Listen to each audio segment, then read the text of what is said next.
Now, the most trusted name in radio, Rhett Palmer, the mayor of the airwaves.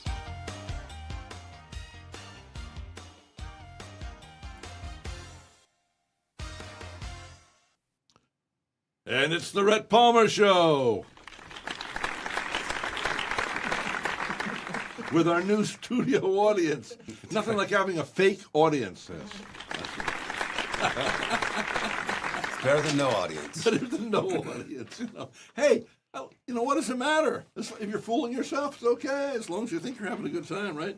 So we have, of course, former U.S.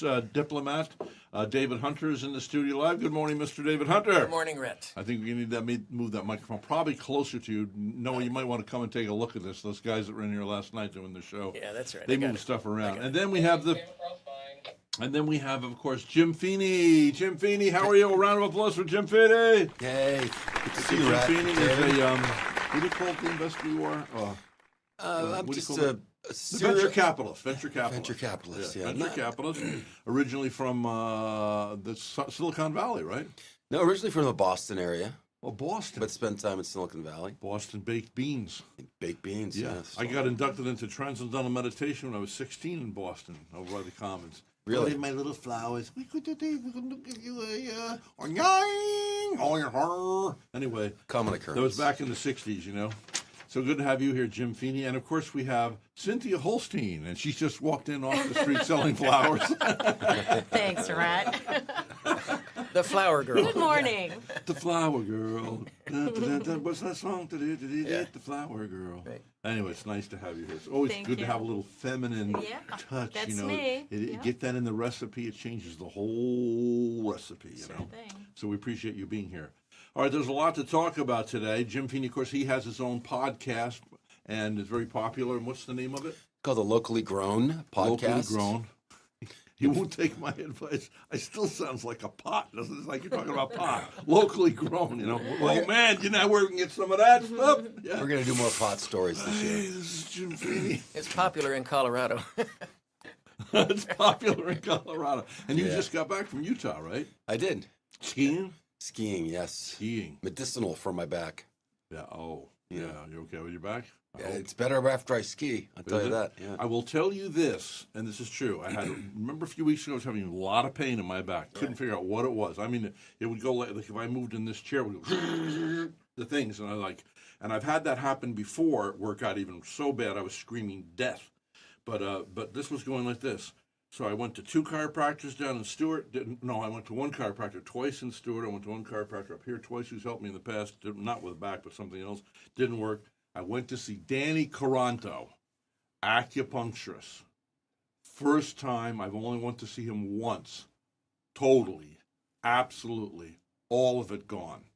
And about 15 years ago, by the way, he became a full-fledged doctor. He's obviously an alternative medicine guy, but he became a full-fledged doctor a couple of years ago, went back to med school in the 60s. But he's very gifted. But I had a knee problem. I was interviewing Tommy Lee Jones, the famous actor, and I leaned down because he leaned down to sign an autograph for a little boy. And so I leaned down too, and you can hear right on it goes, pop! I went, oh! And so that was for 3 months, was bothering me, had the bandage, the whole thing. Nothing seemed to help. Went to see Danny Caranto, 1 visit, healed. I need his number. This guy is gifted with acupuncture, 5,000 years of knowledge. So go see Danny Caranto. He's a good friend and a man who really cares about your health. Also, today's broadcast is brought to you by Center for Advanced Eye Care. Great eye doctors that genuinely care about your eye care. They also have a new satellite location just opened up in Fort Pierce, Florida. You can hear one of those interviews. We'll be posting it later today with one of the new doctors. But there's a lot to talk about here with these fellas and gal. Death of Russian political descent Alexei Navalny. He seemed to be well liked. I heard he was a Christian. And, a very dedicated Christian. Right. And sort of received the same kind of treatment that they're trying to push on Donald Trump, that they're taking someone who runs against the incumbent and put them behind bars. Well, they did that with him, and then he suddenly dies. Yeah. Well, there's really no comparison, to be honest, with these 2 cases because Navalny is up against what I call a satanic monster. Vladimir Putin is the pinnacle of evil. He is one absolute terrible person. Did you watch the interview with Tucker? No, I didn't. Well, And this really helps hurt your credibility. Did you? I bet you did. I watched parts of it. I really I want you to became watch it. tedious. Even if it's something you don't want to do, you still need to do it. Yeah. You know, because I want to be able to talk about it. I'd yeah. like to be able to ask you, did Well, you see it? No, I didn't. But what's so enlightening about it? I'd like to know that. He thinks he's Peter the Great, Putin. He fancies himself a savior of Russia. That's just... And you know, actually, Peter the Great was great. Do you know how he lost his life? A common person fell into the icy waters in winter. He jumped in to save the person, which he did, but then he got sick. Yeah. well, anyways, let's not confuse Vladimir Putin with Peter the Great, even though he may confuse himself with that. He may Yes. have this image of himself being some great man. You know, Yeah. this is a book called From Russia With Blood. which is a detailed account. Very It's a takeoff from a movie that was From Russia with Love that came yeah, out it's years ago. right, and From Russia with Blood. and it's a detailed account of Vladimir Putin's murderous activities over the years. He has been murdering his political Yeah, opponents. but that's an old book. Well, it's not that old. Could This you look was- inside and see when it was Yeah, released? this was published in 2019. It's not an old book. 2019. Let me see. Yeah. How did you get it so yellowed so Yeah. fast? All right. Anyway, Rhett, let's focus on the story. It looked like something he came from. It looked like something he bought from a book from a library that was close to How get did out. it get so yellow? yeah. Wow. Nice. Okay. The reality, this book, of course, tells the story. It says the subtitle is "The Kremlin's Ruthless Assassination Program and Vladimir Putin's Secret War on the West." Now, and this is very This is accurate. why I wanted you to see him, because there's a times when he does the interview, he's very, very clear-headed and seems to be right Yeah. on target. But then he kind of goes into him looking like this, Right. A little bit almost Google-eyed, and I thought, is Yeah. this just me, or is that a telltale sign? I'd like to talk to a psychoanalyst, Yeah. you know, so they can physical Well, telltale signs that give away what's really going on inside a man. You know, In Putin's case, Putin doesn't give away much. Okay, he fooled George W. Bush. Bush I've said, looked into his eyes. Yes, and I can see his soul. The reality is Vladimir Putin does not have a soul. He is. Now that is a judgment, though. Yeah, I know. I'm trying to make a point to our audience. This is a man who is a professional liar. The KGB lying school. He's probably got a master's or a PhD in Well, who was lying. his friend that he blew up in the jet a few months ago? That was Prigozhin. Yuri Prigozhin. Yeah, that's Well, that was stupid to turn back.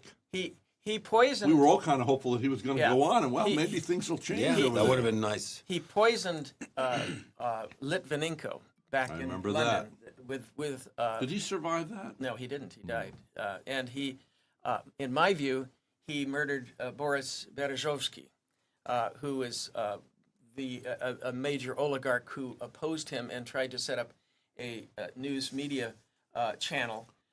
He was the owner of a news media channel that I remember was kind of opposing Putin. And So- now they took this little girl who's a ballerina. Pretty stupid to do this because we're about to Biden's about to limit some things that Putin can't do or whatever in retribution for killing this guy. But you're going to hold a ballerina, a little teeny tiny ballerina. Yeah, I well, mean, she's a Russian American. She moved to They're Russia. saying she's a spy or She- something. What are they They're trying claiming to say? she's a spy. Oh, my and what the God. State I wouldn't Department go back there. what the State Department is saying is that not just for Russian Americans, but for American Americans, do not remain in Russia. They're saying leave Russia. If you are in Russia, get out. That's what the announcement I have was. to tell you this. I went to Russia, Moscow. Yeah. What's the other place? St. Petersburg. St. Petersburg. No one harmed me there. I mean, it was kind of rough in that I was on the jet from St. Petersburg to Moscow and then back. And when I asked one of the girls who was the stewardess, and we looked like almost like men, I said, "Can I take your photo?" No. And then the guards at the Kremlin, "Can I take a photo?" No. I mean, there was no warmth. So anyway, I get back, and I remember a lady sweeping the sidewalk on a Sunday in St. Petersburg, and a little old lady, what do you call it, Babushka. babushka. She's there, and it's almost like I said, this looks like it's in black and white, even though there's color. Rhett, It was like it was in black and Rhett, white. you've got your song you can sing on. Yeah, a little later, but Okay. but the thing is, A Million Babushka Tears. well, yeah, it goes. I try to write a song wherever I go. It's a long, long ride. Now, when you're coming into Moscow, have either of you been to Moscow? Okay, Never. Yeah. it's nothing but big, cold, concrete apartments. No coloring, no painting, and they're taking you and saying, well, people live in there. There'd be like maybe 5 families with 1 bathroom and 1 apartment. Anyway, it's a long, long ride to Moscow. Seems like 1,500 years, with 10 million concrete apartments and 1 billion babushka tears. I saw the ghost of Stalin rising, but not even death lived in his eyes. The sun was melting the horizon, and freedom was on the rise. Well, I was hopeful that freedom was on the rise. This is, Well, things have changed, and but- you know, I was hopeful. I served in Ukraine at the time, and I studied Russia at the time that the Soviet Union was collapsing. And with Gorbachev, I was actually at the White House at the time that Ronald Reagan was meeting with Gorbachev. I was out in the yard, not in the house itself, but we had a big gathering, and he and Reagan spoke. Oh, you were there. I was there, yeah. And, I liked Gorbachev. Did you? I liked Gorbachev, and I think that it's He tried. He tried, Yeah. and unfortunately, they got a kind of a charismatic but ineffective drunk, Boris Yeltsin, who ran the country for a while, and then because he had committed crimes and his family had committed crimes while in office, And Putin knew about all those. They picked Putin. They picked Putin And they with said, an agreement. we'll let you retire quietly. You can either die or you can leave. Well, they right? said Putin made a compact as his first edict when he Now, what is a compact? a compact, an agreement, a deal, Yeah. a bargain. The first, How does that different than a contract? well, it's similar, but it's a government to government thing. It's not, business to business. So he made a promise to Putin. The first thing when I get in office is I will pardon you for all the crimes you have committed. And that's one of the one of the reasons why Boris Yeltsin supported Putin in office, Ah, because he got a get out of jail free card as part of the deal Yeah. by putting Putin in. And people did think at first, including me, I thought Putin was probably better than Boris.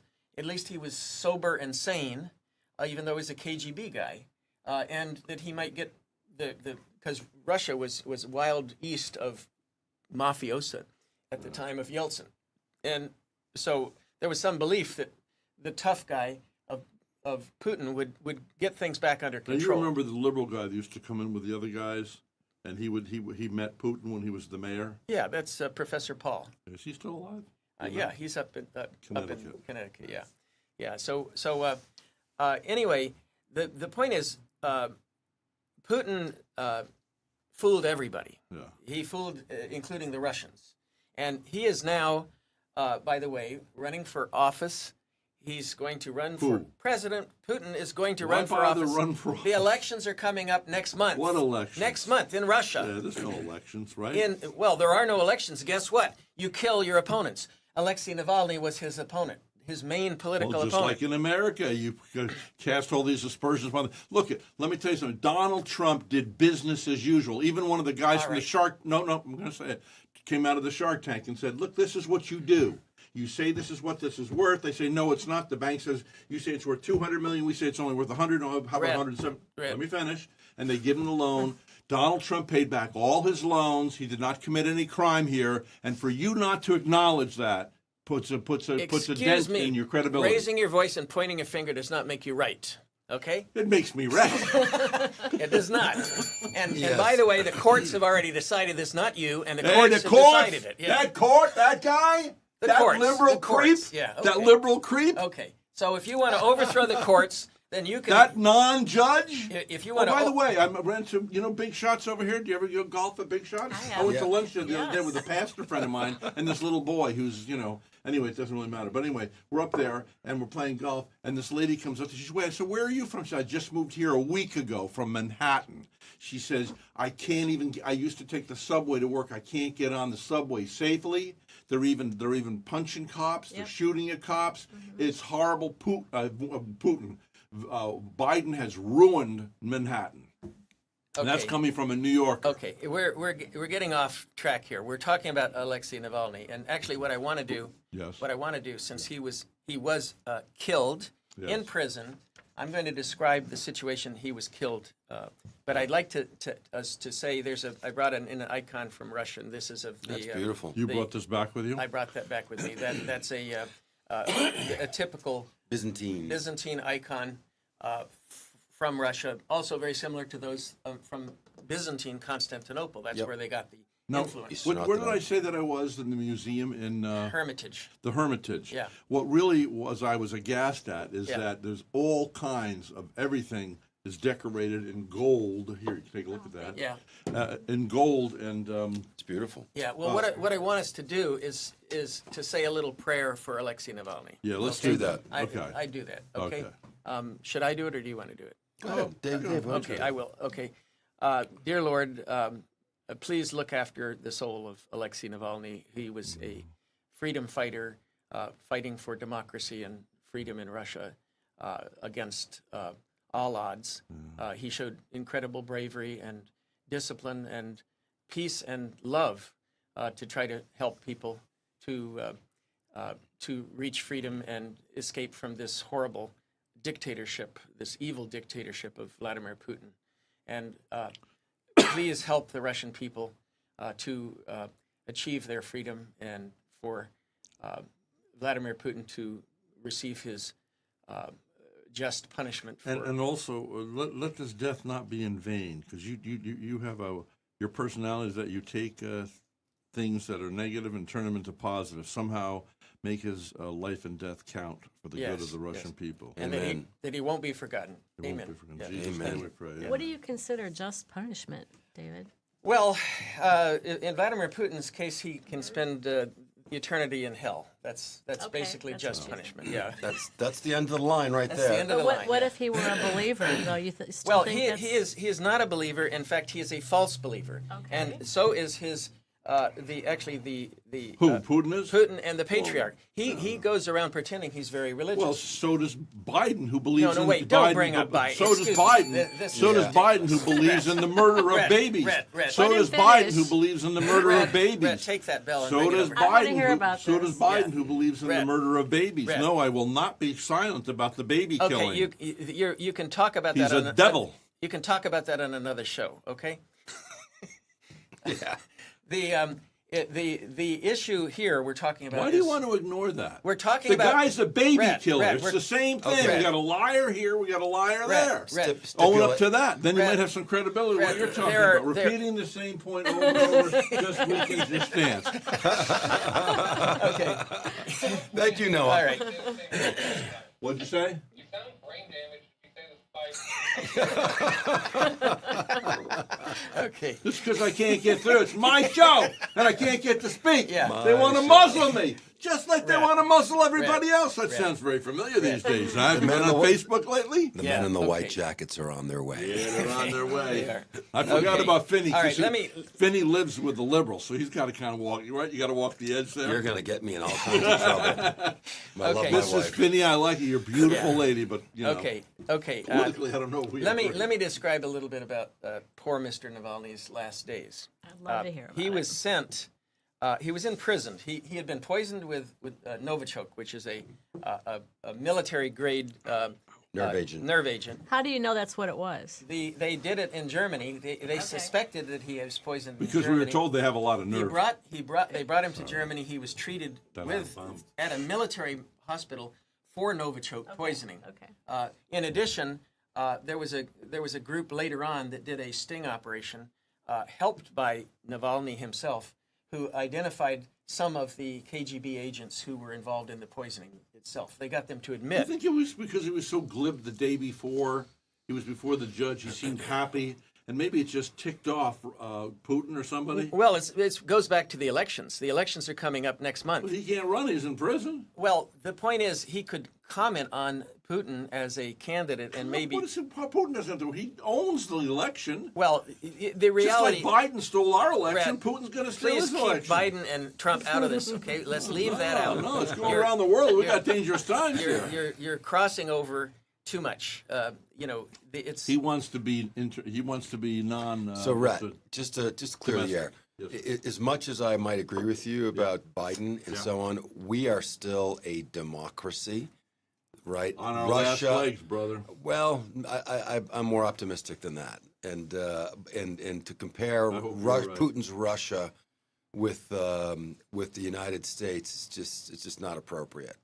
It's just not. We're nowhere near. I'm not bringing Everyone in the similarities world up. is I'm trying bringing to similarities move here. with Biden and him. There may or may not be similarities there, but at the end of the day, it doesn't advance the argument that we have a ruthless, evil dictator that did a despicable thing. You guys, do you care about your country? You didn't even I do. watch Tucker Carlson do the interview. I did watch it. Well, what did you think of Putin? I think he's a psychopath. Did you listen to enough of it? He had some pretty, Enough of it. pretty interesting Yes, things to but say. he makes the same old points about the West and Yeah. his grievances and so on. It was incoherent towards the end, and he really kind of did all the talking.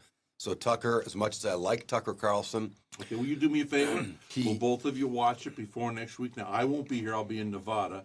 You're going to take over for me, it looks like, yeah. right? Well, as I told you, I've watched most of it. And I'd like you to watch it I've so we can talk about it I've intelligently. read a lot of the reviews about it, including the criticisms of Tucker Carlson as being basically a Putin stooge. Well, you know what? Putin stooge, and these are by But Republicans are saying That's that fine. Putin is. That's fine. But you know what? Yeah. You let another man judge for you. Yeah. You see it. No. You decide. I've had people tell me bad things about people in this town. I go meet them and say, I don't find aught against this person. Because people are jealous. They won't even admit they're jealous. People don't like, they've got their minds made up in advance. There's people don't like me who've never met me. Oh, I thought everybody said you're egotistical, arrogant, but you're not. I don't know. You know? Okay, well, Take a well, high. Yeah. Rhett, let What's me the just, matter for Rhett, you? Huh? Rhett, let me just say this. I've been studying Russia and the Soviet Union for 30 years. Yes, you have. And Okay? we defer to you. Excuse But I me. just want you to. Yes, And therefore, I already know what Putin is and who he is and what he represents and what he thinks. I know that. I've been talking about Vladimir Putin since he Years. invaded Yes. Crimea. You're talking loud, by the way. Okay, excuse me. We but- go back and forth. Last week I was loud. This Well, week. I'm trying to emphasize a point. Yes, it is. I'm not some ignorant That's stooge. right. You're a former I'm not an U.S. ignorant- diplomat. I'm not an ignorant Right? stooge. I'm not an ignorant stooge like Tucker Carlson. Okay? Who is not letting a- himself be used and manipulated. Okay? Now, we'll get to that. Actually, we're going to talk about Vladimir Putin in the next segment. What about Navalny's David, last think days? We about didn't hear this about way. that. If you watch it, you can dismantle his talking points one by one. Yeah, I know, but I'd never have a chance to because Rhett would interrupt True. me. What So, about the last days? Can we Feeney's going to just- be in here next week. Feeney Yeah. will let you talk. Can we hear about the last days? let's hear about the last I really days. would like to hear Okay, about And that. now for the last day. All right, Cynthia's asking for the last days. Okay, she's. wanna know about she's, that. She's very keen on this. He was sent in right about the time that Vladimir Putin announced he was running for re-election. Yeah. He was sent to a new penal colony north of the Siberia? north of the Arctic the Circle. Arctic Circle, called Polar Wolf. That's the name of the Oh, my Yep. word. Polar Sounds Wolf. inviting, doesn't yeah, it? it does. The Polar Wolf Inn. Yeah. Now they actually Radio Free Europe did a Come in and you never leave. Radio Free Europe did a report on this Polar Wolf. Said, take that where's this place that they've sent Navalny? They said one of the guys that had been released from Polar Wolf said one of the things they do is they force you to stand in formation. You cannot clap or rub your hands. You have to stand for 30, 40 minutes without moving in minus 45 degree weather, minus 45 outside for 30, 40 minutes. If one person moves, the whole group is doused with water. So Sounds like a blast. it sounds like a torture, is what it amounts to. That's one example of the treatment that the prisoners receive in these places are former gulags. Okay, you've heard of Do they do Solzhenitsyn. this to put fear in the proletariat back It's home? not the well, it's and keep in mind, Alexei Navalny, he was sentenced to corruption charges for creating and financing an extremist community. Now, he was a billionaire, right? No, that's not. That's he's not the billionaire. Khodorovsky. Yeah. Oh, Yeah, okay. that's a different guy. I don't Alexei keep up with Navalny. that one. Alexei Navalny was charged on corruption charges for creating and financing an extremist community. In other words, a community that wanted democracy, and they also claim the FSB claims that that's the Russian intelligence. They claim that Navalny was working with the CIA, seeking to destabilize Russia. Okay, so they're using now these fake claims that he was a CIA agent and we're going to throw him in prison, and then finally, just before the elections, he dies. Now, people said, well, why did Putin kill him now? Why he could have killed him anytime. He had the chance. Whenever Putin clips his fingers, he can make that. Because he wanted everybody to know. Oh, I know why. To put the fear of God in people so they don't come against him for the election. Got it. You've got it. He did it. Timing he was so that nobody would. that, He was saving the death so that now anybody that does But they oppose haven't Putin won't released show his up. body. Maybe he's not dead. No, he's dead. He's dead. There's no doubt. His wife is convinced of that too. But he's not releasing the body either because they killed him with chemicals again and they want the chemicals to disappear, or just to torture the wife. Is that a slow death with that nerve agent? Or Well, it depends on the How much you get? Novichok is one agent. Polonium is another one. That Litvinenko Novichok is the one that he was given before. Sounds like a Novichok. Yeah. Depending how much you get, it's slow. It's radiation poisoning, and there's very simple plutonium. Okay, let me ask you this. Yeah. It's unpleasant. So, when you're involved with the mafia, for instance, the Italian mafia, Right.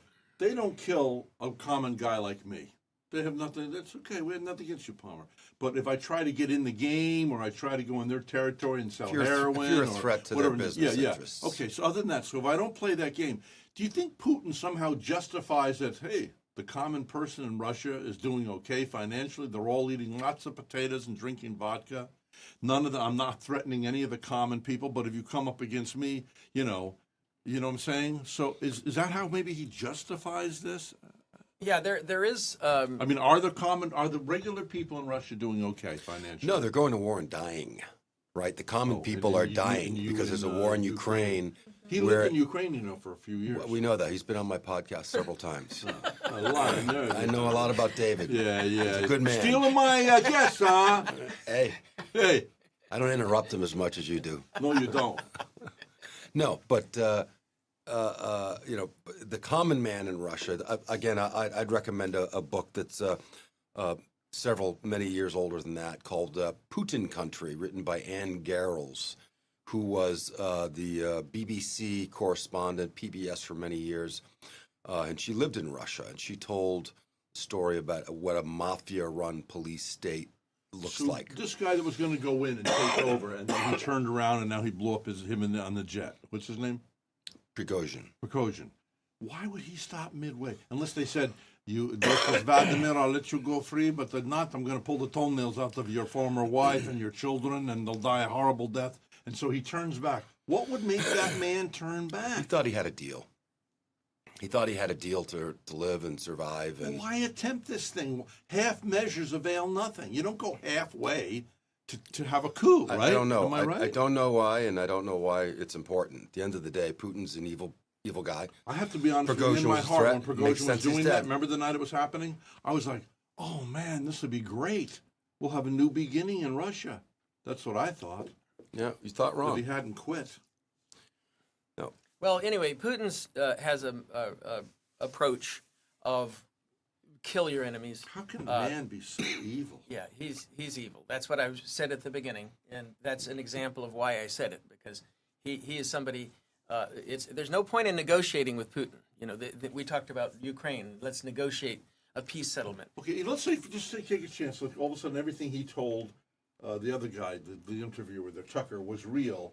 So even if you really were essentially good, and all this evil that he knows about Americans and all these bad people was true, you wouldn't kill your competition. You'd at least put him on a boat, say, look, go to another country, or I'm going to put you in jail for the rest of your life.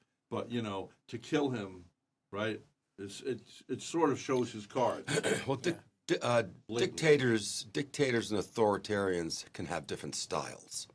Putin's is more brutal. He doesn't care that people know or think or believe that he kills his He opponents. said he wasn't going to go into Ukraine. And then a few weeks later, Well, he knows. guess what? He's He a liar. lies. I He's a told you liar. before. If his lips are moving, he's lying. Okay. Right. Let's move to the next topic. Why do I want to believe Rhett, this guy? let's move to the next It topic. just is, yeah. Okay, next topic. Okay, we're talking about Vladimir Putin says he wants Joe Biden to win the presidential. Boy, that'll help him win. Trump just got some more votes. I think that's why he did it. But anyway, Vladimir Putin says he wants Joe Biden to win the presidential. Putin just publicly stated that he would favor having Biden. Well, that's it. There was a head Russian on TV last night who said if Trump had been in office, matter of fact, he was the prime minister of Denmark or whatever, one of those countries. He said if Trump was still the president, Putin would not have gone into All right, Rhett, Maybe or maybe let's, not. Let's go back and US analyze election. this. He said Biden is from the old guard and his actions will be more predictable. True. Yeah. Does he really mean it, or is he gaslighting? Is this election interference? Now, explain to me the concept. Who knows it the best? Do you?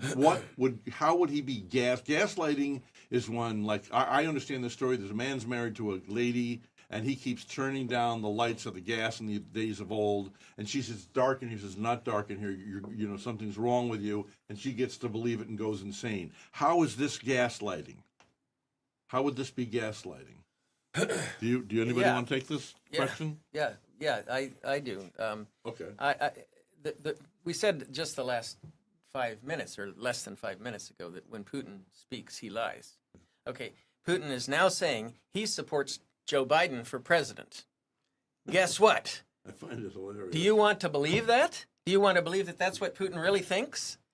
I don't. Did he think he was helping Trump? I think I think if you try to peel back the onion Yes. a little bit, Yeah. you can understand Putin is lying when he says that he supports Joe Biden. Why do that? Why would he support Joe Biden when Joe Biden has strengthened NATO? He's got the active involvement in defending Ukraine against a Republican Congress, by the way, that is saying, "Oh, I don't want to spend money on Ukraine. I'm ready to go on 2 weeks vacation." I find that disgraceful, disgusting. The American Congress is not doing their job. They are not helping defend. Every time the Ukrainians fight the Russians, they are defending American lives. We would be putting our own troops in danger, and probably will. If Ukraine falls, this is not a prediction. This is an absolute. If Ukraine falls, we will You're saying then. it's going to fall. No, I'm saying if it falls, it is absolutely a stated fact that Putin is going to continue expanding, just like Hitler continued to expand from Czechoslovakia into Poland and others. And when he expands, he's going to hit the wall of NATO. And if Joe Biden is in the office of president, we will remain loyal to NATO. We will not denounce NATO and say, sometimes we're in NATO and sometimes we're not, like Donald Trump just did a week ago, okay? Which I, again, find disgraceful and unpresidential. Hey, we're not supposed to talk about anything. Well, I'm just saying. domestically. I'm just saying NATO is a red line, and it's been a red line for about 70 years. We have been. Do you think? But Trump said they wouldn't help us if the situation was reversed. Well, I don't. I think Trump is delusional. That's all I can say. I don't think he's delusional. NATO is committed to help us. When we were invaded in Afghanistan, even the Afghanistan issue. When we were invaded, Not we. Afghanistan. No, when we went to war in Afghanistan, the NATO actually did send troops in to help our fighting against the Taliban. That was way outside the mandate of NATO. That wasn't defending us. That was helping us, coming to our military aid, comrades in arms. That's the term for it. At the early stages At of the that. early stages. And then and it wasn't much help, but it was token help. It was token help to show. Yeah. NATO's a whole different topic. And so what David is saying is that, if and he's correct about this, when you are fighting Vladimir Putin's Red Army in Ukraine, you're fighting him everywhere. We do have to support Ukraine, but politics is a complicated thing in a democracy. Democracies are messy things.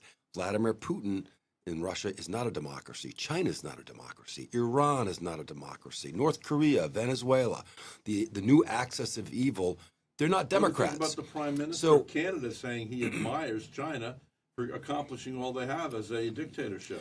The reason Pierre Trudeau, Yes. Justin Trudeau, Pierre's son, says that is because he has a massive amount of Chinese immigration into his country, bringing in lots of money, and that's how Canada is solving its demographic crisis, which we have a You mean worldwide.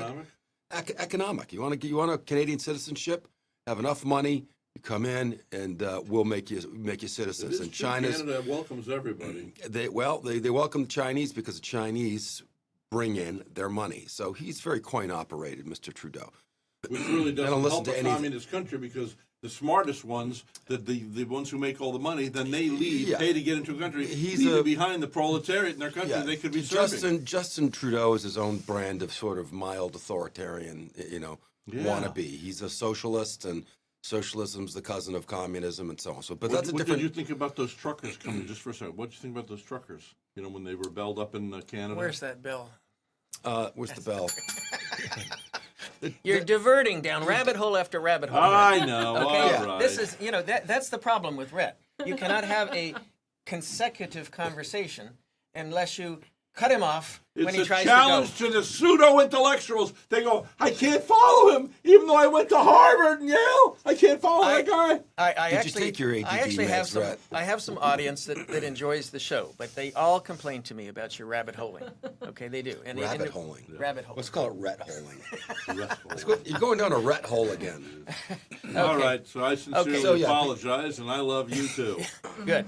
Okay. So anyway, we're almost to the end of this, but we did talk about this gaslighting trick of Putin. That what it amounts to is Putin is praising Biden as a false flag. He's basically trying to confuse the American public. Okay.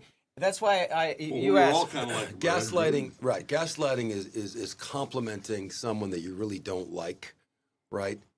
Overtly, right? To divert people's attention from real problems, or It's deluding others. yes, Or, it's a form of what would you say about a magician? it's a form of subterfuge, Delusion. form of deceit. Yeah. Right. Well worn. And that of course is Putin's stock and trade. Right. He is Well, Jesus said the devil is a liar and the father of all lies. Well, and Putin is an expert at lying. That's his skill. It's a skill set in the KGB. You lie look, about at things. least he's committed.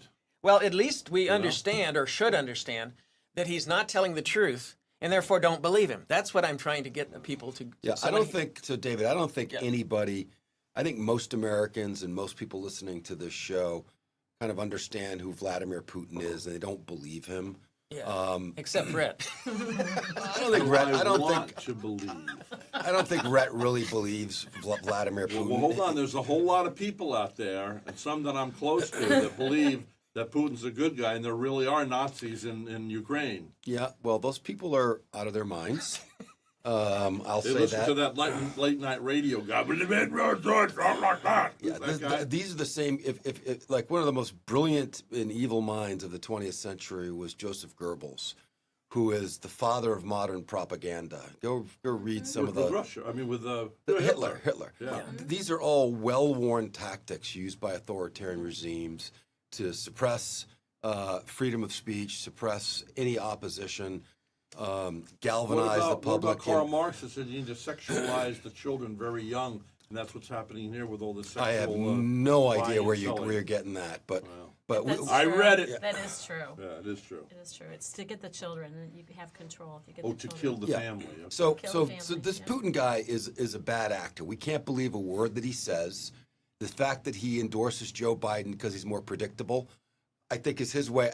In his mind, to be honest with you, I think Putin might be kind of telling the truth, or grains of truth in there, because Biden is very predictable. He's predictably idiotic, predictably incapable, predictably penny ante corrupt, and we know what he's going to do. He telegraphed our exit from Afghanistan.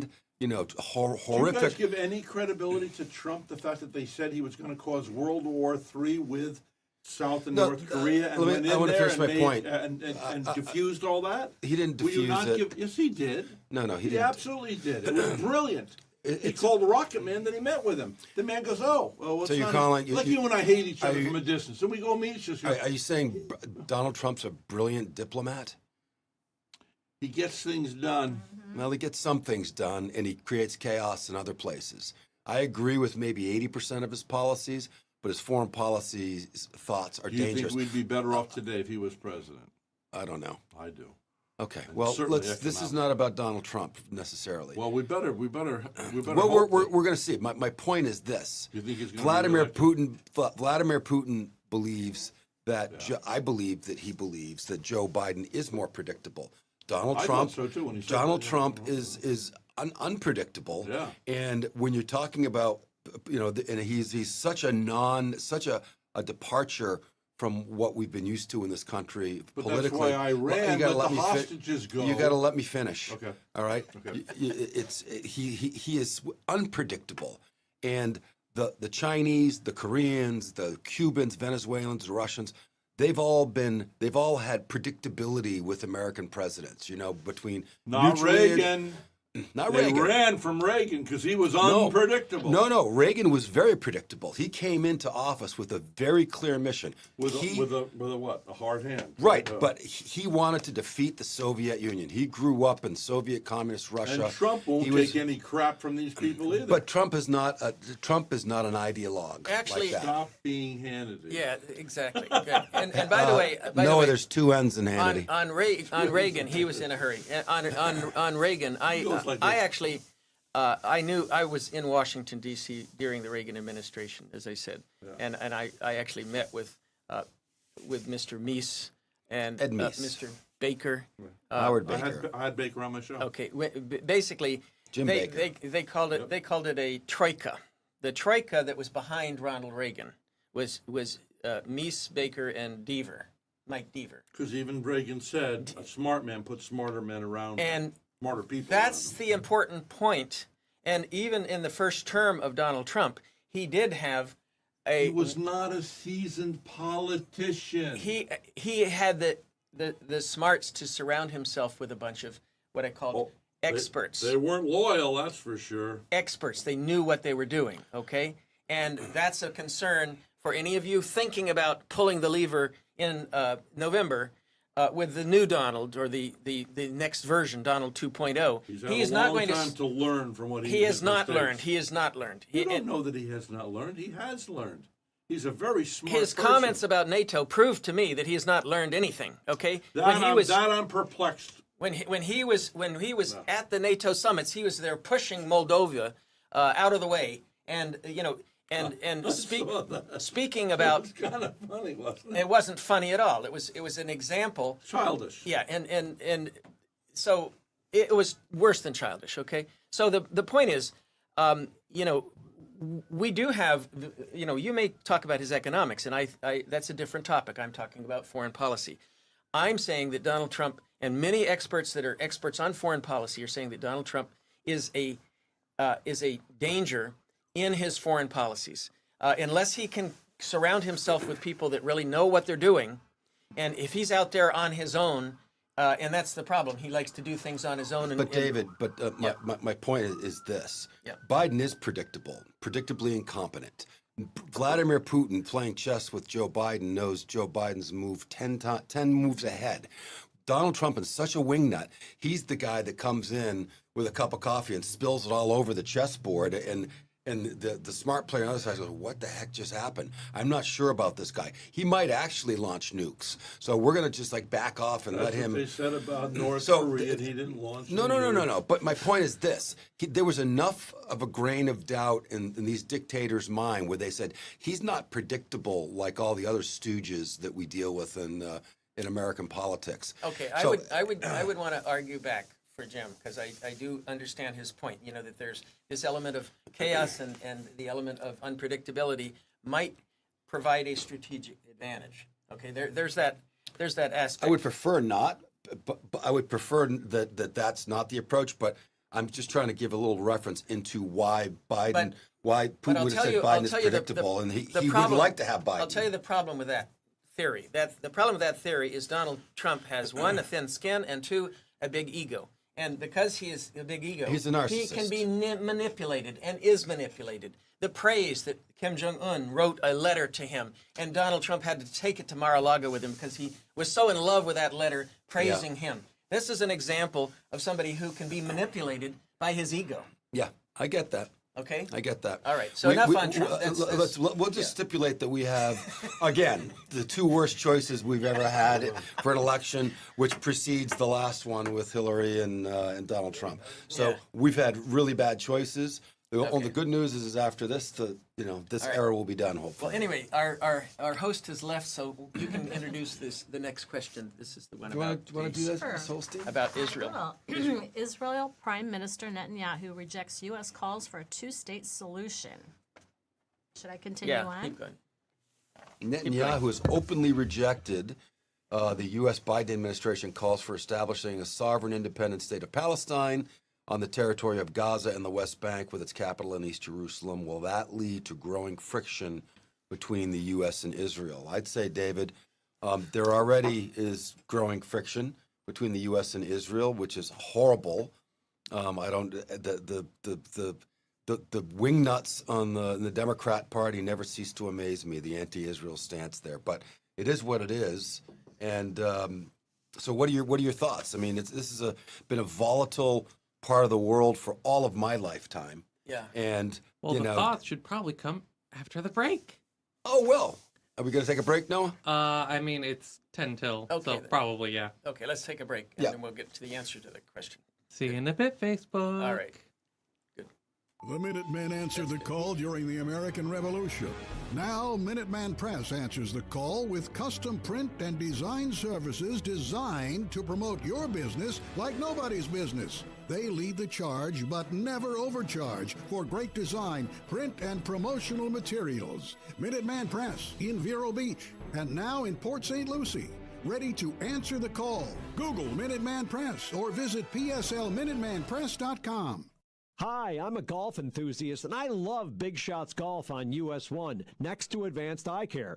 I was at Big Shots recently and had a great time playing a virtual 18-hole golf course. Big Shots also serves really good food. The mini cheeseburgers are my favorite. I love the ice cream, too. For a fun time, bring your friends and family to Big Shots Golf on US 1. I know you want to have a beautiful smile. Well, an examination, radiographs, a healthy cleaning would normally be well over $200. Gosh. Right now, for $79, you can call Plains Dental Arts, 231-6004. It's all included for $79. The examination, the radiographs, the healthy cleaning. Okay, call Plains Dental Arts. Make your appointment right now, 772-231-6004. Takes care of gingivitis, takes care of halitosis, gives you a great healthy smile. You get a thorough examination. Plains Dental Arts, just south of the Village Beach Market on A1A. Again, $79 for the examination, radiographs, healthy cleaning, 231-6004. Call now, 772-231-6004. A.E. Stalls Real Estate and Associates is a hometown family company. Josh and Mandy Stalls, along with their two sons, have deep roots in this community. As a boutique brokerage, they are located steps away from Vero's beachside communities. They have a strong team of realtors, the tools, and experience to guide clients to the closing table. Helping clients feel confident in the buying and selling market is what they do. You can reach them at stallsrealestate.com, Facebook, or 772-800-8305. They say you sleep a third of your life. So why is shopping for a mattress so important? There's a mattress store on every corner. But when you visit the Mattress Market store, you'll find Steve and his family, in business for 35 years, waiting to help you find the best mattress at the best price to give you the best night's sleep. All the major brands: Serta Perfect Sleeper, Simmons Beauty Rest, Posh and Lavish, Urban Loft Ice, Pure Latex Bliss, I Love My Pillow, Kingsdown, Biscayne Bedding, and many more. US 1 right next to Waves, Mattress Market in Vero Beach. For a good night's sleep and a great deal. Mattress Market. The Rhett Palmer broadcast is brought to you by Complete Electric Complete Alarm. Get your generator checked now before the next hurricane strikes. Call the good folks at Complete Electric Complete Alarm. You'll be safe and sound when the next hurricane strikes. Call Complete Electric complete alarm. The Minutemen answered the call during the American Revolution. Now, Minuteman Press answers the call with custom print and design services designed to promote your business like nobody's business. They lead the charge, but never overcharge for great design, print, and promotional materials. Minuteman Press in Vero Beach and now in Port St. Lucie. Ready to answer the call. Google Minuteman Press or visit pslminutemanpress.com. They say you sleep a third of your life. So why is shopping for a mattress so important? There's a mattress store on every corner. But when you visit the Mattress Market Store, you'll find Steve and his family, in business for 35 years, waiting to help you find the best mattress at the best price to give you the best night's sleep. All the major brands: Serta Perfect Sleeper, Simmons Beauty Rest, Posh and Lavish, Urban Loft Ice, Pure Latex Bliss, I Love My Pillow, Kingsdown, Biscayne Bedding, and many more. US 1 right next to Waves, Mattress Market in Vero Beach, for a good night's sleep and a great deal. Mattress Market. I know you want to have a beautiful smile. Well, an examination, radiographs, a healthy cleaning would normally be well over $200. Gosh. Right now, for $79, you can call Plains Dental Arts, 231-6004. It's all included for $79. The examination, the radiographs, the healthy cleaning.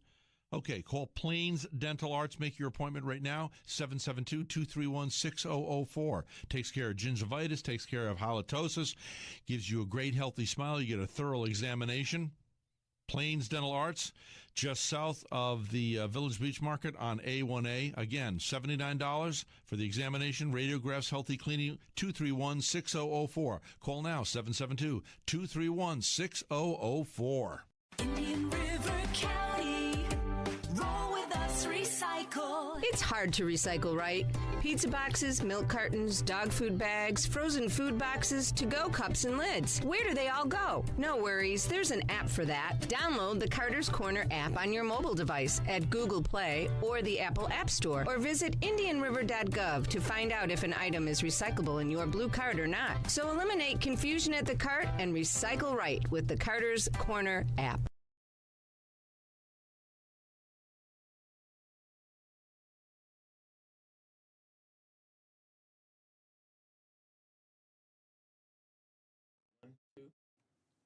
And then you got to hit this. You're good. I think Good? this one. We're live. We're back. Hey, this is Jim Feeney in for Rhett Palmer, who is temporarily indisposed. I think he has to go reload on his Adderall. He is. I love Rhett, and thank him for allowing us to be on the show today. So, David, I want to talk a little bit about Israel. Israel, as our audience probably knows, they were invaded by by Hamas October 7th, and there's been an ongoing war that's been a brutal destruction of Gaza, with the Israeli mission to completely destroy Hamas in its political or in its military form. So they're sort of at the tail end of that. It seems they're in Rafah, which is at the southern end of Gaza, where all of the refugees that have been displaced are holed up. There have been a lot of civilian casualties, 28,000, but they don't distinguish. Hamas doesn't distinguish between militants and civilians. And now there's growing international pressure that even though the brutal slaying of 1,200 Israelis that precipitated this war, this raping of women and just horrific attacks, I wouldn't even call it a war. It was a mass terrorist event. But there's growing international pressure that Israel has gone over the top with this, and that the United States and its allies have to step in and coerce Israel to stop its war or begin to wind down its war. And the United States, along with its new partner in Saudi Arabia, trying to make Saudi Arabia a mediator here, come up with a plan, a post-war plan of what is the relationship between Israel and Gaza and Hamas and the PLO that runs the West Bank, what that looks like. Give us your thoughts on that. Yeah, well, you mentioned Saudi Arabia, and Saudi Arabia has a condition for its support for any of these United States initiatives for a post-war settlement, and that includes that the United States and the world agree to help establish an independent state of Palestine with a 67 borders, and I'm going to talk about that in a minute. 67 borders were the War of 67 when Israel occupied and took over these areas, the West Bank and Gaza and East Jerusalem. Those are the three areas that are important to remember: West Bank, Gaza, and East Jerusalem. So Saudi Arabia says we need to have those areas restored to Palestine and made a Palestinian state. Now, the United States essentially, and President Biden's administration in particular, and our administration going back for practically 30 years, has always said we support that concept. At the end, an independent Palestinian state. There have been negotiations going on between the occupier and the occupied, that is to say Israel and the Palestinians who are occupied by Israel, for a Palestinian state for the past 30 years. Okay? And they have gone nowhere. Now, you mentioned that there have been, in the interim, you mentioned that, the Palestinians have rejected this and rejected that. If you get down to the weeds and start looking at the negotiations that were offered, most of those negotiations did not include anything related to an independent, autonomous, sovereign Palestine. Most of them included Israeli continued military control over airspace, water space. You look at Gaza today, that whole area. But let me ask you this, David. Yeah. Why do you think that is, that Israel would be so firm on those commitments? They're looking at their claim of self-defense. This is part of the argument. So you don't think they have a right to defend themselves? I didn't say that. Let me just close the door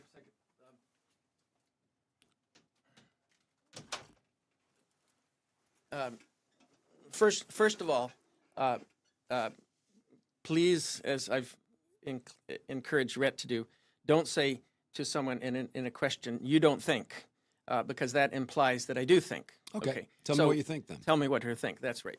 Anyway, the point being that Israel has a right to defend itself in a certain manner, which includes abiding by international law. Also, the whole question of Israel's occupation as a claim of we're occupying this territory as part of our self-defense. This has been overridden by the International Court of Justice. The International Court of Justice actually made a determination that there's no such legitimacy to a claim of self-defense as a justification for continued occupation for decades and decades. Okay? And what's happening under this claim of self-defense? Here's a map of East Jerusalem. Now, for the audience out there, it's going to be hard to see, but I think Swiss cheese map. This East Jerusalem. Now, keep in mind, this is West Jerusalem, and this area which looks like a Swiss cheese, that is considered to be the East Jerusalem as defined by Israel, with a wall that is built all around this East Jerusalem area. And Israel is claiming that East Jerusalem is part of Israel. Now, that's a very important issue, part of what I call the illegal annexation. Because if you look at this, some of this area includes 15 to 20 miles inside the West Bank. And that area is being claimed as effectively annexation by building a wall.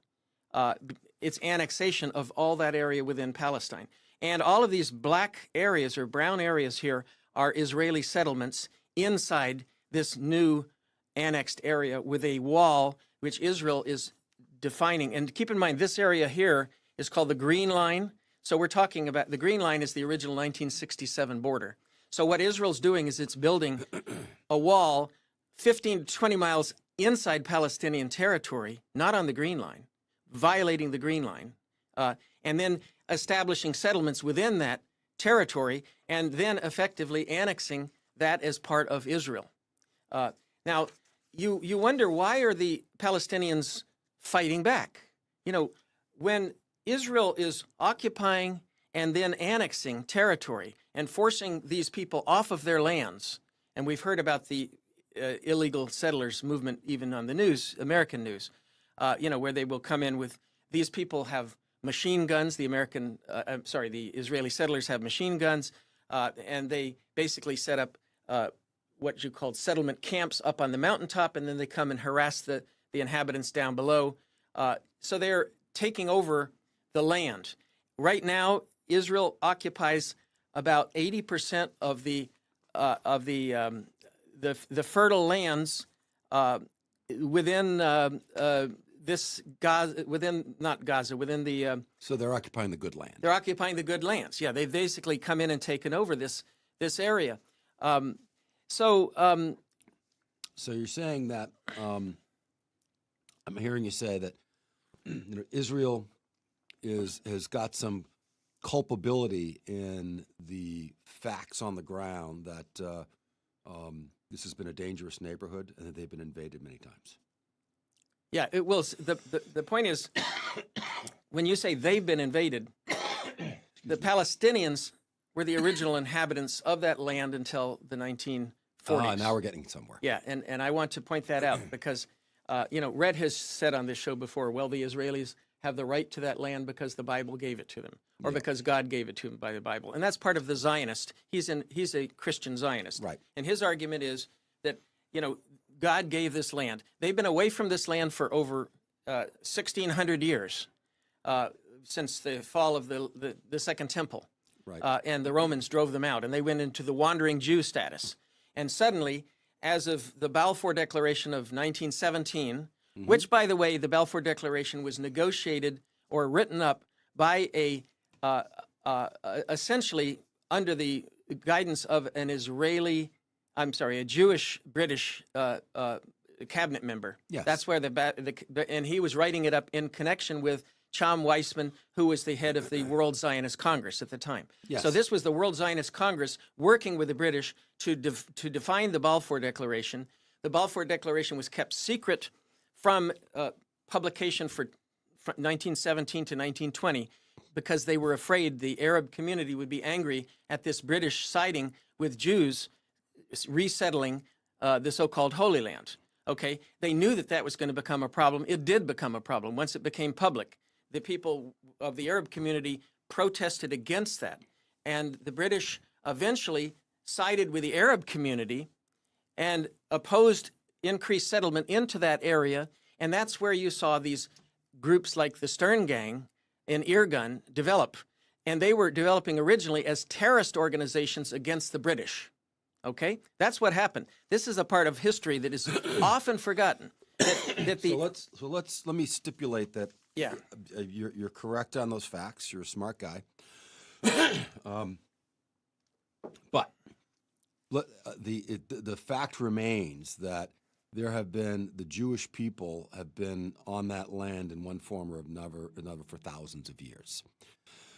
And the predecessors of today's modern Arabs were also occupiers of that land. They were part of the various Semitic tribes that lived in what was then the Holy Land.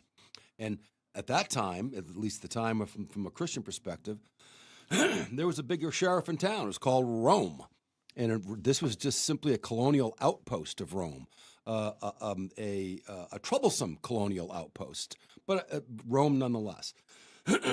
So, and then over time, the British became the new empire, and then they controlled it. So this is an area that really, and then they tolerated it. Everyone had to kind of live together. That's one of the maybe beauties of an empire is it takes internecine warfare or religious sects and ideological sects that have been at each other's throats for centuries. And it comes in with just the weight of the state of an authoritarian regime and says, that's it. You want to argue with each other in the court, but that's fine. But don't let it bleed over into the streets because then I'm going to bring my men in. So as soon as you take the lid off of that, that's what you're left with. So the displaced Palestinians have a legitimate claim to exist alongside Israel. I believe in a two-state solution Okay, as well. good. All right. I do not. I don't come from that Zionist Christian camp that says they're going to be the redemption of the world when the Jews return to the Holy Land. But from Israel's perspective, to see, it's a long, and again, I grew up with this, from the early 1970s, the wars and the terrorism that spawned from that, and it's now been just completely co-opted by Hamas, who are really authoritarian thugs that are billionaires, by the way, the guys that lead Hamas. And Netanyahu actually backed Hamas with financial backing because he wanted to create a split between the Palestinian Authority, the PLO. Right. Well, he is the father of Hamas, if you want to look at it that way. Yeah, maybe. I think there are facts that could mitigate some of that. I've just finished a book called The Son of Hamas. Mm-hmm. Okay, and this is about the son of one of the founders of the Hamas movement. Okay, and he explains the conditions. He was a young man. He was 10 years old. Sinwar? Yahya Sinwar? No, it's not Sinwar. No, right. no. Anyway, he was the son of one of the founders of Hamas. There were 7 founders originally. They did not start out as a angry terrorist organization. They were provoked by, as I've just described, these Israeli actions, like what's going on now with the settlement community taking over more and more land, developing unconscionable restrictions. There also was something called the massacre of the Tomb of Abraham. This was done back in the early 1980s. Yeah, 1980s. That was about the time that they were trying to achieve some of these peace settlements. And you had 2 big events that occurred back then. One of them was the assassination of Yitzhak Rabin. I remember that. You remember that? Well, you know who killed him? It wasn't Arabs. It's an Israeli Zionist. An Israeli nationalist Zionist would be the right word for it. And his goal was because Yitzhak Rabin had actually agreed to the Oslo Accord agreements in 1993. Mm-hmm. So he agreed to the Oslo Accord agreements, which would have essentially recognized a state of Palestine. And the Zionists were saying, we don't admit to anybody except our Zionists owning this whole land of Judea and Samaria. And therefore, they saw him as being an infidel, as being unloyal to Judaism, by giving away this area, which is what you're calling the two-state solution. Yeah. And that's the problem with the Zionists, even today. And I mention this guy because the assassination of Yitzhak Rabin was praised by the far-right extremists, the Israeli Zionists, and the current Israeli Zionists, like Ben Gvir, are actually in this same group. Ben Gvir was a member of the Koch movement. Meir Kahana's Koch movement. Ben Gvir was an active member of that. Okay, and the Koch movement, we in the United States defined as a terrorist organization and made them criminal, and until actually, believe it or not, 2022, the Biden administration removed the terrorist designation for the Koch organization of Meir Kahane. Mm-hmm. So now, Mr. Yitzhak Ben Gvir, he is no longer a member of a terrorist organization because we've de-terrorized him. Well, yes. So let's stipulate that each side has its own reactionary, non-negotiable fringe, right? The Israelis have that, and they kind of support Netanyahu. That's been kind of part of his political base. And every, politics, there are always fringe elements that believe that they're purist. They're not there to negotiate anything. Their only solution is to defeat and conquer the other side. Fortunately, most people are in the big fat middle, not on the fringes. And Hamas has got, and to the extent that there are moderate Arab voices in the world, yes, they are out there. They're not as loud as they should be. And they let their radical fringe, the Hamas militants and the other various factions of crazy terrorists who just are bent on, from the river to the sea, bent on the destruction of Israel. Those become the loudest voices. We have versions of that here in the United States. Well, loudest voices on the left, loudest voices on the fringe right. Everyone else is covering their ears. The fringe right, though, the fringe right in Israel, which is this Iftach Ben Gvir, they are now in the driver's seat. They are basically pushing Netanyahu. He has no choice. He's stuck in a very fragile position. If they pull out of his coalition, he's out of office. He's out of office. And without being out of office, he's probably going to land in jail on top of it all because he's got criminal indictments against him. So he's fighting to stay in office and to stay out of jail. That's his motivation. And he has a natural tendency, I must say, having studied this carefully, he has a natural tendency to support the far right anyway. He's been on the far right, and he's been against a two-state solution for many, many years. Yeah, and he makes principled stances on all of that. No, well, I don't know the details of his corruption charges, and maybe some of that's true. We see how justice can be weaponized against political opponents. Very sad. Especially sad when it occurs in a democracy. Especially sad. We expect that kind of behavior from Vladimir Putin, China, and so on, but not from what are considered to be democracies. But you can see. So we're sitting here with an ongoing war that's very bloody. From Israel's perspective, the current administration, it needs to be determinative, meaning the war aim is to eliminate Hamas. And I believe that they'll do that. I support them in that. But at the same time, I also support a two-state solution. There was recently a poll, I mean, within the last few days. You have to give Israel, the average Israeli public, not the fringe right Israelis. Okay, this is a poll. The average Israeli public, you have to give them, because they are all on board. No, they aren't. No, let me clarify this, I just saw an interview with the last night from on what channel? PBS. Okay. I watch. I cast a wide net. Good. I watch PBS probably more than anything. All right. Always don't agree with it, but I watch it. They're a bit on the left, but that's all right. But and I forget his name, but he's the editor-in-chief of Haaretz, and Haaretz is a good newspaper, Israeli newspaper. Yes, for those of you. And he is admittedly a smaller opinion that's staunchly against what Netanyahu's doing. Thinks we got to stop the war now. Blah blah blah. And he said, all of our opinion polling shows that Israeli Jews, are overwhelmingly in support of the war. That includes the liberal Jews as well. Well, that contradicts what I just heard this morning.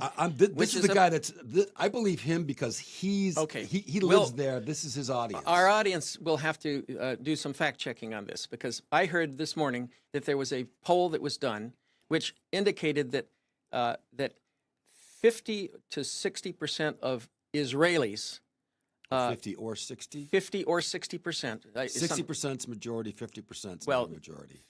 Well, I'll explain what the figures are. You have what's called conservatives, which are 50% believing that Israel's course of military action is going to fail. And you have within what's called the liberals and the Arab communities, which are also Israeli citizens, 80% that believe that the current course of action by the Israeli government is going to fail.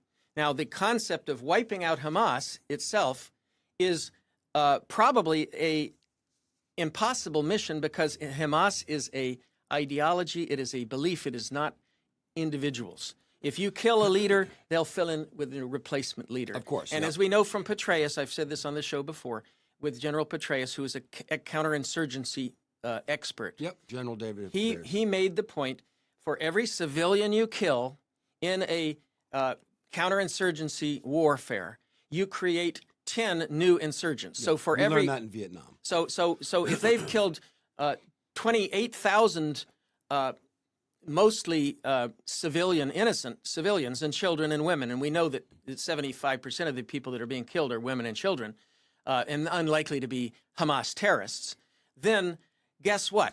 You've created from that 28,000, you've created 280,000 new. We get it. Okay, Yep. so they're not solving their problem, and the reality is, if it's been that way since the beginning. The occupied territories or the displaced Palestinian community has taken a violent approach from day one to eliminating Israel. We can argue all day long about the original establishment of Israel in '48 being a wise act or not. It is what it is. So there are facts on the ground. Wait a minute. I don't accept is what it is. I totally disagree that we should. Do you think that there are good faith negotiators on the Arab side of this issue that still that in their heart of hearts don't want to see the destruction of the state of Israel? Because that's in the Hamas charter. Hamas charter is Israel no longer exists. They're on our land. All of this is our land. Okay, that's the that can't persist. That's the 1988 charter. It was revised in 2017. Okay, stand corrected. Okay, recently then. Okay, but under a lot of international yes. pressure. They want us to take these words out. That doesn't change what's in their hearts. And a lot of the agreements that were negotiated, the so-called agreements that we claim that the Palestinians rejected. Many of those included a recognition of Israel as a sovereign state, but not the recognition of Palestine as a sovereign state. This goes back to the two-state solution. Most of those agreements referred to Palestine being reincorporated into Transjordan as a non-sovereign entity, as part of Transjordan. Keep in mind the West Bank was originally held by Jordan until the 1967 war. So a lot of these proposals that have been offered up to the Palestinians do not give them independent sovereign statehood. Okay, and even today, our U.S. ambassador to Israel, he made a claim that his name is Jack Lew. He was, a cabinet member formerly. He referred to on a show just in the last couple of days. We're for an over-the-horizon process for a vision of a demilitarized Palestinian state. Over-the-horizon vision. What they're now asking for of Hamas is release all these 100 hostages or 130 hostages that you're holding, and we will then agree to a discussion of a vision of an over-the-horizon process. Okay? That's nothing. That's offering them fantasy that you might as well, give them smoke and mirrors. Yeah. All the negotiation doesn't matter a lick when you have one side imposing its will on the other side. That's what Israel's doing. Israel is doing that. So war is an unfortunate fact of human history. We've been fighting each other since we crawled out of the jungle. The United States does not need to be supporting an unjust war of an occupier against a occupied people. We're going to agree to disagree on some of these issues. If we could solve it tomorrow, if we got the Israelis to say, yes, we will agree to a sovereign Palestinian state. I don't even know what that would look like. Is part of it over here, part of it over there. But the bottom line is what's left of Israel will be surrounded by enemies sworn to its destruction, right? If it doesn't include all of Jerusalem, that's what it comes down to. These are fervently burning religious ideas and cultural ideas that go back thousands of years. If you get the Israelis to say, okay, you can have a Palestinian state, how are you going to guarantee that with, at least on paper, with guarantees that says, okay, we're going to eliminate any reference of the destruction of Israel from our charter. We're going to play nice, like good neighbors, and that down the road becomes null and void when and what would you say Israel's response should be in this new Palestinian state when that new Palestinian state invades Israel again? It tries to do that.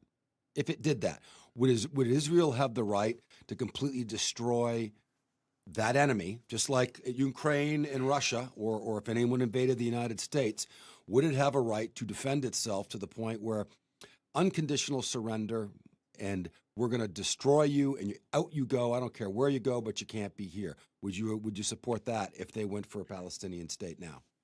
Well, if you look at what's going on the ground right now, you are seeing genocide and you are seeing ethnic cleansing. And that's basically, you said that they're now being forced down into Rafah, and Rafah is the last area of Gaza that's being left. And you're also seeing increased pressure from the far right. Basically, you mentioned the river to the sea, and that the Palestinians said, we want the Jews, or Israel, not the Jews, but the Israel, off of our land. The mandate of Palestine is for Palestinians. If you want to become a Palestinian and be Jewish, you can live on our land. Sure. That was the original agreement. The original plan was that the Jews would come to Palestine as a place to live, but not necessarily as a sovereign state. It was only after the war, what you call the guerrilla war of 1947, that Israel then declared itself a sovereign state in that territory of Palestine. So the idea is, can you have the Palestinians and Jews living together? The reason why the Palestinians are fighting is because they are treated as a second-class citizen in their own land. We get that, but the question on the floor is, let's say that we get Israel to agree to everything you want. Two-state solution, whatever the borders need to be, they have what's left. How do you guarantee their security? Well, I mean, should they be saying, okay, we're now with all the trappings and the power and the very real benefits that go to being recognized as a sovereign state, they decide they still keep up their terrorist activities. There are bombings in Jerusalem, low grade stuff, how does Israel? They just want security. Yeah, I understand. So how do you guarantee their security? I understand, and in some ways, this problem is driven by their what you call this paranoia of security, meaning that if they're let me explain because paranoia about security. Yeah, let me explain because you see, right now they are fearful of Hezbollah attacking them from Lebanon, so they may need to attack Lebanon in order to secure elimination of Hezbollah. And they're fearful of Iran because Iran might attack them, so they may have to attack Iran. The reality is, everywhere in the whole region, they have enemies. Yep. Okay? Now, this creates a real dilemma that they have decided under the Zionist movement of Chaim Weizmann and going back 100 years. They decided that they want to relocate a Jewish homeland in the middle of an area that is essentially mostly Muslim and is, for the large part, hostile, not always to Jews, but they're hostile to the idea of a sovereign state of Israel, which is not necessarily building friendships with its allies, with its countries around the region. True enough, but I think it's important to realize the context that Israel was established. Israel, up until 1948, had been a diaspora culture, but a vibrant one. Jews moved to America. They moved all throughout Europe for hundreds of years, like vibrant Jewish communities in Poland and in Germany and so on. And then this man named Adolf Hitler came along. Right. And so you have assimilated Jews, German Jews and Polish Jews and French Jews that were Frenchmen first, right? They wanted to be assimilated. And we see how that desire to become part of the body politic of the whole rewarded with the most heinous evil that we could think of, mass extinction. So they, as a people, see every time we do this, we get repaid with scorn. I can understand that, and to give them a homeland after the horrors of the Holocaust didn't seem like a crazy thing to do at that point. It's like, all right, if you don't want the Jews in Poland or these other places, let's give them what they want right here, and we're going to get rid of some of these other folks to make room for them. But where do they go? Yeah. Where do they go? Why can't they go back to Jerusalem, which is their ancestral homeland? That's the interesting point, because I do have great sympathy for the travails of Jews and the need of them to have a secure land of their own. And I actually jokingly on the program a couple of weeks ago, I mentioned this. There are only 7 million Jews in Israel. 7 million. That's a small number. There's more in the United States. We have almost 8 million now in the United States. So that's not that huge a number, and we could rather easily transport them, give every one of them an airline ticket and fly them to Texas and let them settle in Texas. They could have desert land out there that they could make bloom, and they would be happy. I get that, and I've thought that for many years. It's like, why don't we just pick them all up on skids and put them in Saskatchewan? They're going to make it better. Right, but imagine you being Jewish yourself. Yeah. Right? I've got a good friend of mine that I met in Jackson Hole. Nice guy, Christian man, George Bailey. You know, how about that for a name? Yeah. And he married this nice Jewish lawyer girl out in Jackson Hole, and they moved to Tel Aviv, and they live kind of outside of Tel Aviv in a kibbutz. Yeah. And so I get regular feed. Oh, you were on the show with George. I remember you ever George? George, he's been a guest on my podcast. Okay. Very smart guy. Yeah. But he's now living in Israel, so I get regular feeds from him. Okay. And he has been, he says, imagine it from your perspective. And he's visited these kibbutz that were attacked by Hamas. Right. And the anger. And so imagine having this history of pogroms over centuries and discrimination and Russia and Poland particularly. All of them in your history. That melds itself into your psyche, and it doesn't take much for me to understand where they're coming from. They have a right to exist, just like the Palestinians have a right to exist. Yeah. The Palestinians say, or the fringe elements say, you don't have a right to exist in our land. Iran, much bigger player, believes that. It's apostasy. Yeah. They've vowed to wipe them off a map, and they're trying to get a nuclear weapon. So this is your neighborhood. What do you think they should do? Yeah. Honestly, who's going to guarantee their security? Yeah.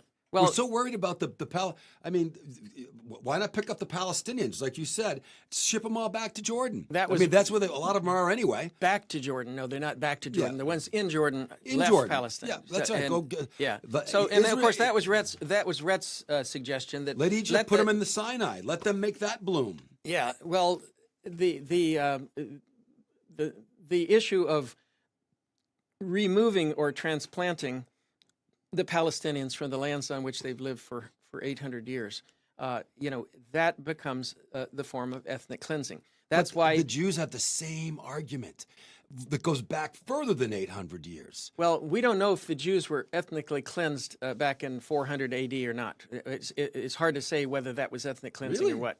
They left the area. We know that for fact. Many of those Jews, if you know Jewish history, they went to North Africa, and they also went over to Spain and places like that. They were wars because that was an important part of the trade routes and so on. But it morphed over time into ethnic cleansing for sure. Yeah, and of course, Jews have been persecuted, including in Europe and by the Catholic Church in particular, over centuries. Before the pogroms of the 1900s. Jerusalem's been a problem since Rome, yeah. Right? So maybe the solution is just like, all right, you know what? There's no more Israel. There's no more Palestine. The big boys are going to come in and we're going to run this area.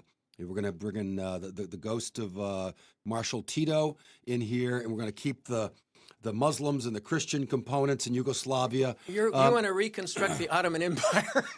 Well, there is brilliance behind the Ottoman Empire. I mean, just like, the earth moves in plate tectonics, right? Yeah. Continents that we see today were not continents, a billion years ago. Yeah. Everything's constantly shifting. Geopolitics are shifting. I remember the map that I had of the world growing up as a kid with countries outlined there. All of that's been shifted. Yeah. Fall of the Soviet Union. So to think of these things as static, belonging to this one or that one, as a historian, there's some fallacy in that, right? It's all what you can grab. How powerful you are able to inflict your will to keep what it is that you fought for. So we have to remember that context. I do understand that, and you actually have some, I'm sure one of your fans is my brother who listens to this show, and he is of what I call that power politics perspective, which is to say, if you got a bigger stick, then you run the prison yard. Right. That's kind of the concept. But you walk softly first. But and see, my point is, as a diplomat, that we have a system, very carefully crafted system since World War II, of international laws. The United Nations, the International Court of Justice, the various institutions, for child care and all kinds of humanitarian relief around the world. These are part of what makes the world a safer and better place today than it was back in the time of what I call the rule of the jungle. And there's a difference. Philosophers, there's actually a concept of the rule of the jungle. And some people in Israel are saying that that's the only real rule. There are no laws. The rule of the jungle rules. Okay. I kind of fall on, I mean, aspirationally, I'm in your camp. I aspire and optimistically want to be in your camp. Right. I'm also a realpolitik man. Yeah. I understand the rule of the jungle. And at the end of the day, the only thing that matters is your ability to enforce your will at the barrel of a gun. That's the same. And even though we live in the longest standing democracy, most powerful, the best empire in the history of the world, and have done more to raise the boats of the average Joe in America. Yeah. Right. It all comes at the barrel of a gun. Yeah. So we have to be cognizant of that. All right. Well, I'm glad you at least philosophically agree with the idea that that's our aspirational goal. But you didn't answer my question, so maybe the next time we can do this. Yeah. Or maybe we can talk about this at Quail Valley. We got just for our audience, David will be speaking at Quail Valley. I'm a member of Quail Valley there, and I look forward to him. I'll be introducing him. There, maybe we can talk about what does a real workable two-state solution look like that guarantees I'm not going to Israel touch that security. at Quail. I'm going to be covering India and Pakistan. That's another whole subject. So I just watched a documentary on PBS last night while I'm working, kind of in the background, called Beecham House. You ever seen that? I do know Beecham House, yes, and it's great. It's really very interesting. well done. Very well done. Yeah, and there's another one by that same producer, which is called Viceroy's. I think it's called Viceroy's House, and it's about the original settlement of Israel. Of India and Pakistan back at the time of 1947 when they split. The British gave up. Lord Mountbatten gave up rule over. He was the Viceroy of India, right? And he gave up that rule and turned it over to the Indians, and then the Indians split. So that's a very good movie, and so is that one that you just mentioned, Beecham House. Beecham House, yeah. Well, I'll be interested to hear your talk. That sounds fascinating. Great, and thank the audience for listening, and for Jim for filling in on Rhett. That is a breath of fresh air. Yeah, no, it's a different perspective. Yes, yeah, we love Rhett. Yeah, we had a nice, honest and frank and yet what you call respectful debate. Yes, always, always. The only way.